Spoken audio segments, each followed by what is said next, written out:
All right, so today we're going to take a deep dive into the world of electric shavers. Ooh, fun. We use them every day, but I bet there's a lot we don't know about them. Absolutely. There's a whole lot of tech packed into these little gadgets. Exactly, and we're going to find out all about it by taking a look at the Panasonic ES-PV6 AES-PV3A. Nice.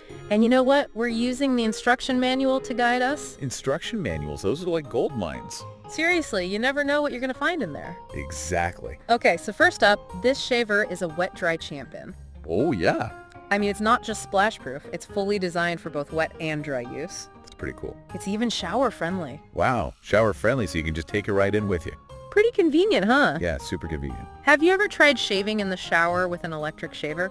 I haven't, but I've heard good things about it. Yeah, I've heard it's a game changer, but speaking of game changers, let's talk about this shaving foam mode. Ooh, yes. What is the deal with that? Well, it's basically like having a spa treatment built right into your shaver. Okay, I'm intrigued. This mode actually helps create foam from your facial cleanser. Wait, hold on. So the shaver itself makes foam? Exactly, it does. That is wild. I know, right? It's pretty cool. And it's not just a gimmick either. Really? Yeah, using foam can actually help the shaver glide more smoothly and reduce irritation. Oh, that makes sense. Plus, it softens up your whiskers for a closer shave. So it's like a win-win. Yeah, totally. Okay, so tell me more about this foam situation. All right, so the manual's pretty specific about the types of facial cleansers that are compatible. Yeah, I noticed that. It says scrubbing compounds are a no-go. That's interesting. Why is that? I think it's because those abrasive particles can damage the shaver head. Ah, that makes sense. Yeah, you don't want to be messing up those delicate blades. Definitely not. All right, moving on to something that I found pretty surprising. Okay, what is that? The manual talks a lot about oiling the shaver's blades. Oh, yeah. Oiling a shaver. I mean, who knew? Right, it's not something you hear about every day. I was like, wait, oil? What kind of oil? Haha. Yeah, I had the same thought, but it actually makes a lot of sense. Yeah. So basically, it's like oiling a squeaky door hinge. Okay, I can see that. The oil helps reduce friction between those tiny blades. Right. And less friction means... A smoother shave, a closer shave, and a longer lasting shaver. So it's really important to keep those blades lubricated. Exactly. Okay, I'm sold on the oil, but then there's this warning about accidental oil consumption. Uh-oh. Yeah, I mean, who's drinking shaver oil? Right, it seems like a strange thing to worry about. I know, but accidents happen, I guess. And it's good to be prepared. The manual says not to induce vomiting. If swallowed, drink water and call a doctor. Good advice. Yeah, always better to be safe than sorry. Absolutely. All right, let's move on to something a little more high-tech, shall we? Yeah, let's talk about the shading sensor. Ooh, that's a cool feature. This thing actually adjusts the power based on the thickness of your beard. It's pretty amazing, right? It sounds like something out of a sci-fi movie. I know, it's like having a personalized shaving experience tailored just for you. So it's not just marketing hype, it actually works. Absolutely. It detects the resistance of your beard and adjusts the power output accordingly. That is so cool. I know, right? But I did notice that the manual mentions that certain shaving gels can interfere with the sensor. Yeah, that's true. Some gels can mess with the resistance readings. So it might take some trial and error to find the right combination. Yeah, exactly. Okay, let's talk about the battery now. All right. The manual says it has an estimated lifespan of about 3 years. It's pretty good. Yeah, that's not bad. But here's the thing. The battery is not user replaceable. That's interesting. What are your thoughts on that? Well, it's kind of a double-edged sword. On the one hand, it makes the shaver more streamlined and watertight. Yeah, that makes sense. But on the other hand, you can't just pop in a new battery when the old one dies. Right, you have to get it serviced. Exactly, which can be inconvenient and expensive. It also makes you think about the environmental impact. Definitely a lot to consider there. The manual also mentions completely discharging the battery before disposal. That's for safety reasons, right? Yeah, lithium-ion batteries can be a fire hazard if they're damaged. So discharging them before tossing them out is a good way to minimize that risk. Okay, let's move on to safety precautions. Always important. The manual has a specific warning about using the shaver near implanted medical devices like pacemakers. Wow, I never would have thought of that. Yeah, it's pretty serious. Apparently the shaver's electrical signals can interfere with the pacemaker's operation. That's scary. Yeah, so it's definitely best to err on the side of caution. Absolutely. And here's another one that you might not expect. The manual cautions against sharing your shaver. Oh yeah, that makes sense from a hygiene standpoint. Right. You'd be surprised how many people probably do that. It's easy to overlook those basic hygiene practices. Well, I think we've covered a lot of ground in this first part of our deep dive. We've uncovered some really interesting details about this Panasonic shaver. From wet-dry capabilities to that crazy shaving foam mode. And don't forget those crucial safety precautions. It's amazing how much we take these everyday gadgets for granted. I know there's a whole lot going on beneath the surface. And we're just getting started. Stay tuned for part 2, where we'll delve even deeper into the world of electric shavers. I can't wait. It's amazing how much we take these everyday things for granted. I know, right? We just expect them to work. But there's so much engineering and design behind them. Like the shaver. Exactly. We were just talking about the battery. Oh, yeah. And how it's not user replaceable. Right. What are the implications of that? Well, I mean, it definitely helps create a sleeker design, Yeah, and it makes it more watertight. Exactly. But it also means that when the battery dies... You're kind of stuck. Yeah, you either have to send the whole shaver in for service... Or get a new one. Right, which isn't exactly great for the environment. Not really. Is there any way to tell when the battery's starting to go? Let's see. The manual says that you'll probably notice shorter operating times. Oh, okay. So if you're having to plug it in more often, that could be a sign. Good to know. Yeah. We also talked about discharging the battery before disposal. Right, for safety. Can you explain a little more about why that's so important? Sure. So lithium-ion batteries, like the one in this shaver, Yeah. they can be a bit hazardous if they're damaged. Oh, okay. So discharging them before you throw them away helps to reduce the risk of fire.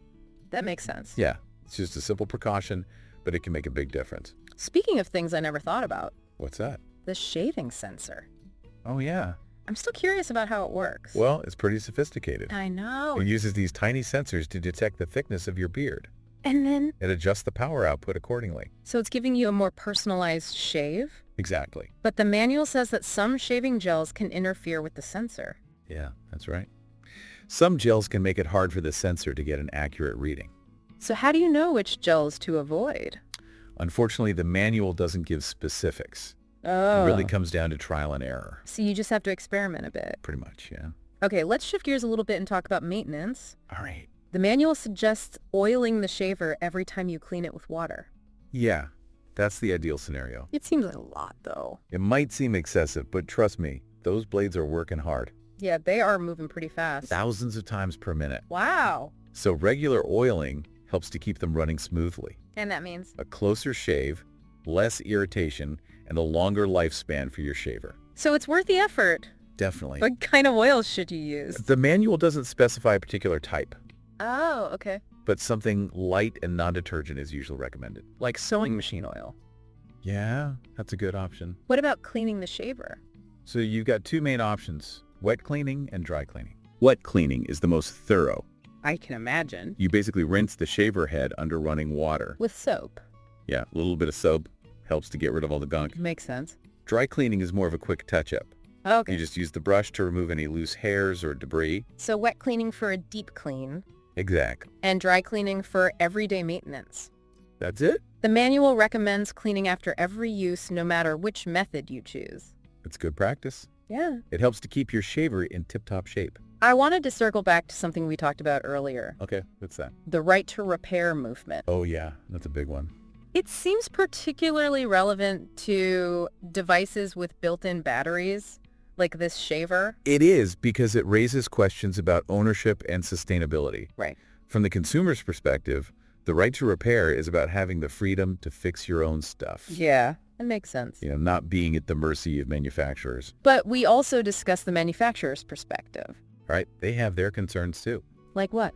Well, they're worried about safety and liability. Yeah, I can see that. They don't want people messing around with their products and potentially getting hurt. Or damaging the product. Exactly. So it's a complex issue with a lot of different angles. It is. And then there's the environmental aspect. Right. The right to repair movement is seen as a potential solution to the e-waste problem.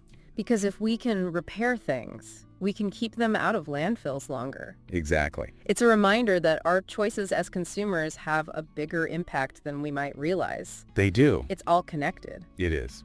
Okay, I think we've covered a lot of ground in part 2. We've talked about battery life maintenance, those cool features. And even the right to repair movement.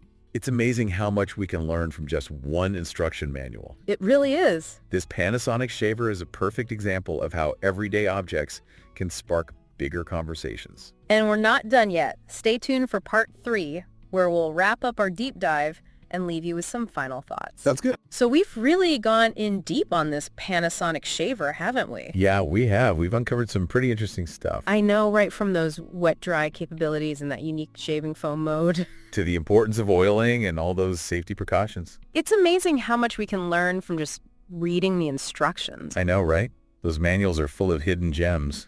Before we wrap up, I wanted to touch on the right to repair movement again. Yeah, that's a topic that deserves more attention. It really makes you think about our relationship with the things we buy. Absolutely. We talked about it from both the consumer's perspective and the manufacturer's perspective. Right. Both sides have valid points. So it's not a simple issue. Definitely not. But I think it's important to keep this conversation going. I agree. We need to find a way to balance consumer rights with manufacturer concerns, and of course, we can't forget about the environmental impact. It's all connected. It really is. Yeah.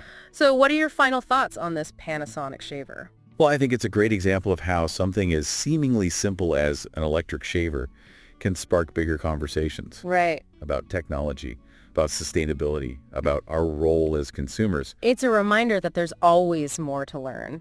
Always. And that even the most everyday objects can hold surprises. Yeah, you never know what you're going to find when you start digging deeper. So the next time you reach for your electric shaver, think about all the technology and engineering that went into making that little device. And maybe even take a look at the instruction manual. You never know what you might discover. Exactly. Well, that's it for our deep dive into the Panasonic ES-PV6A ES PV3A. Consumers. It's a reminder that there's always more to learn. Always. And that even the most everyday objects can hold surprises. Yeah, you never know what you're going to find when you start digging deeper. So the next time you reach for your electric shaver, think about all the technology and engineering that went into making that little device. And maybe even take a look at the instruction manual. You never know what you might discover. Exactly. Well, that's it for our deep dive into the Panasonic ES-PV6A ES PV3A electric shaver. It's been a fun one. It has. Thanks for joining me. Anytime. And to all our listeners out there, keep exploring, keep questioning, and keep those shavers oiled.